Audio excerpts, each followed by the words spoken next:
Faleminderit, nderuar zonja deputete. Projekti është në një fazë mjaft të avancuar të implementimit. Ju e thatë me të drejtë dhe ashtu është se në muajin mars të vitit 2013 ka filluar konkretisht zbatimi i projektit të sistemit informimit shëndetësor në vend, në këto dy zona të pilotit në komunën e Prishtinës dhe regionin e Prizrenit,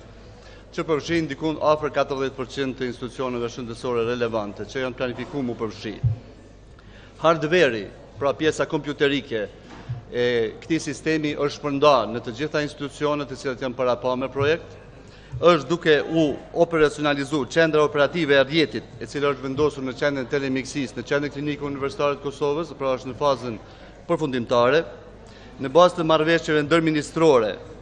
me Ministrinë e Administratës Publike, është duke u bërë ngritja e qendrës së të dhënave në Ministrinë e Administratës Publike, edhe kjo është në fazën përfundimtare, ndërsa dje kemi pas edhe për prezentimin që e ka bërë kompania austriake Vamed, që e ka fituar tenderin për softverin e këtij sistemi.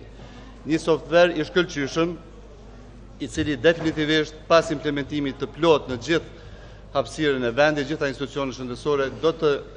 inkuadroj Kosovën në mesin e familjeve të shteteve me sistem të avancuar të sistemit informacioneve shëndetësore. Tash, ajo që nga pret, është që ky softver të instalohet gjatë këtij viti,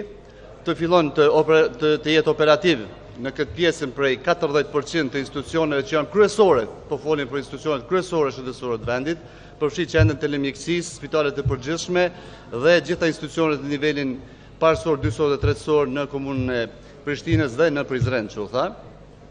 Dhe më pastaj, pas këtij viti, të zgjerojmë këtë sistem edhe në pjesën tjetër të vendit,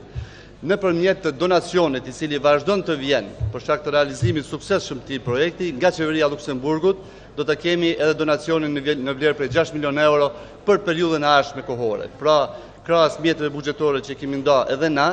për këtë qëllim e vetëm në vitin 2014 janë nda me 3.800.000 euro për mbështetjen e këtij projekti. Unë jam i bindur që ky projekt do të realizohet me sukses të plot dhe do të jetë kurrizi i sistemit të ri shëndetësor të vendit. Paralel jemi duke themelu edhe sistemin informacione shëndetësore të fondit sigurimeve shëndetësore, që do të jetë ndëlidhur me këtë projekt.